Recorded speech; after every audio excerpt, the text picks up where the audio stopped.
Oi, gente! Bom, hoje nosso grupo Letícia Avelina, Maria Marjorie, Maria Eduarda Lima, Marina Santos, Rafa Gonda e Rafa Varela vai apresentar para vocês o nosso projeto de pesquisa de mercado. E para começar, vamos a como foi o nosso processo de definição do nosso tema de pesquisa, com o brainstorm inicial. Dentre as várias ideias, pensamos na qual posteriormente seria nosso tema de fato: crescimento dos serviços de streaming na pandemia. A escolha dessa ideia se deu pelo questionamento de como foi feita a migração de forma de consumo ao entretenimento durante a pandemia do presencial para o digital, já que eventos como teatros, cinemas e shows estavam cancelados. As plataformas de streaming, que já vinham em uma constante crescente, tiveram seu ápice. A partir daí, fomos à próxima etapa, onde definimos o problema do nosso tema a ser pesquisado. E após pesquisas, vimos que com a influência da pandemia de 2020, nossa forma de consumo mudou drasticamente. Ela nos trouxe uma nova perspectiva sobre a indústria de entretenimento e de como a consumimos. Com as restrições, as então conhecidas plataformas de streaming se tornaram um refúgio para o lazer cotidiano. Nossas pesquisas, de forma qualitativa, apresentará como esse mercado evoluiu e as consequências desse crescimento. Com a definição do problema estabelecido, a gente partiu para os objetivos, sendo o principal definido por como a pandemia afetou a forma do consumo dos serviços de streaming, desde os consumidores adolescentes até os jovens adultos brasileiros, e o secundário por como isso impactou o mercado, ou seja, como o mercado disponível afetou o mercado atendido dos serviços de streaming, e como os serviços de streaming reagiram a isso. Os clientes que podem utilizar dos resultados da nossa pesquisa são todas as empresas da área do entretenimento, mais especificamente os serviços de streaming de vídeo, áudio e plataformas de estudo, visando uma melhor análise do comportamento do mercado atual. Para a coleta dos dados primários, a gente realizou um formulário para obter informações sobre características demográficas, de atitudes, opiniões, intenções e comportamento do passado e presente do público das entrevistas, por meio de perguntas qualitativas para o objetivo principal e quantitativas para o objetivo secundário. A definição do nosso público-alvo de entrevistas foram adolescentes de 15 a 19 anos até jovens adultos de 20 a 29 anos, com diversidade de sexo, localizados na zona leste de São Paulo e que têm experiência no consumo de plataformas de streaming entre os anos de 2019 e 2021. A pesquisa também foi aplicada de maneira presencial no Parque Serete, um lugar estratégico pensando em sua localização próxima ao shopping, com público diverso e realizada em um dia de feriado. Nossa tabela split inicial teve um embasamento em nível de confiança de 95% e uma margem de erro de 5%. Com isso, nossa pesquisa foi aplicada dos dias 5 de outubro até 31 de outubro, sendo divulgado o máximo possível, obtendo assim 118 respostas. Porém, com essa quantidade de respostas, a margem de erro caiu para 9%. Com todas as nossas respostas coletadas, construímos o nosso infográfico, com gráficos de pizza para as perguntas quantitativas e nuvens de palavras para as perguntas qualitativas. Assim, iniciamos nosso questionário com perguntas sobre idade, onde as maiores respostas foram 16 anos e outros. E localidade, onde obtivemos respostas da região da Penha e Guaianazes. Porém, mais da metade dos respondentes respondeu outros. Depois seguimos com: você consome serviços de streaming? Onde a maior parte respondeu positivamente. E com essa resposta, perguntamos a frequência desse consumo nos anos anteriores a 2020, antes da pandemia, entre 2020 e 2021, durante a pandemia, e a partir de 2022, com a flexibilização das restrições. Com os resultados, vemos que na maioria a constância do consumo nos 3 períodos se manteve.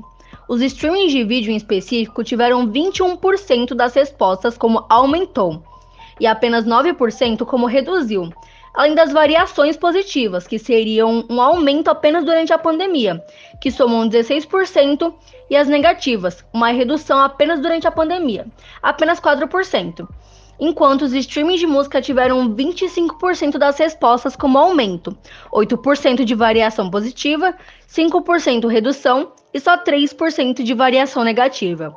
Já os streamings do ensino tiveram 34% só de variação positiva, 14% como reduziu, 11% como aumentou e 4% de variação negativa.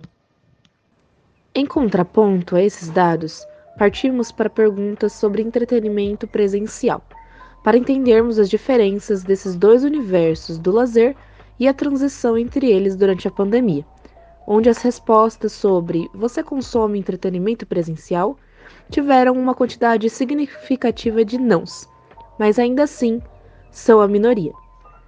Em caso de resposta negativa, as maiores justificativas foram falta de dinheiro, de tempo ou de interesse, preguiça, restrições ou não costume.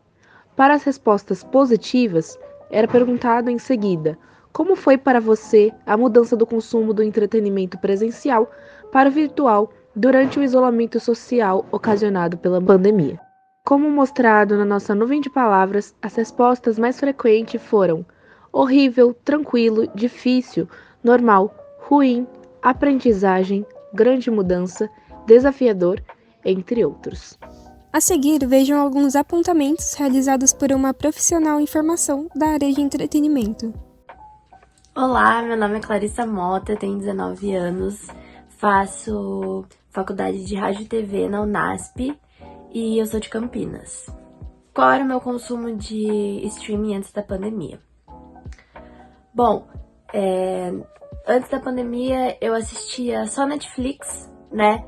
E era, poucas vezes na semana, não era um costume assistir muito streaming. Até porque naquela época a Netflix ainda não tinha tantas produções próprias. Então, às vezes era só alguns filmes, então eu não tinha muito costume de assistir. Se eu usava durante a pandemia plataformas HBO e essas coisas. Bom, durante a pandemia, né, todo mundo dentro de casa e tal, tinha que se ocupar de alguma maneira.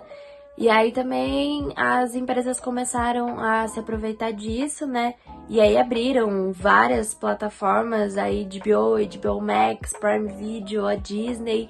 Então eu consumia todas as que tinham... Porque era um filme que eu gostava tava em uma, um filme que eu gostava tava em outra. Então, desse jeito você acaba ficando meio refém e consumindo um pouco de todas. Se eu consumia outros tipos de arte, cinema, essas coisas. Bom, antes da pandemia eu ia muito no cinema. Eu sempre gostei muito de cinema, eu gostava de assistir os filmes de lançamento e tal, porque eu acho que a experiência do cinema é muito legal. Então, antes da pandemia, assim, eu tinha bastante costume de ir sempre que eu podia no cinema. Como foi pra mim a mudança do presencial pro virtual? Bom, eu acho que é uma mudança bem difícil, que até hoje eu acho meio difícil de me adaptar, porque às vezes a gente acaba assistindo filmes que são muito bons, que seria uma experiência incrível no cinema, que vão direto pra plataforma de streaming.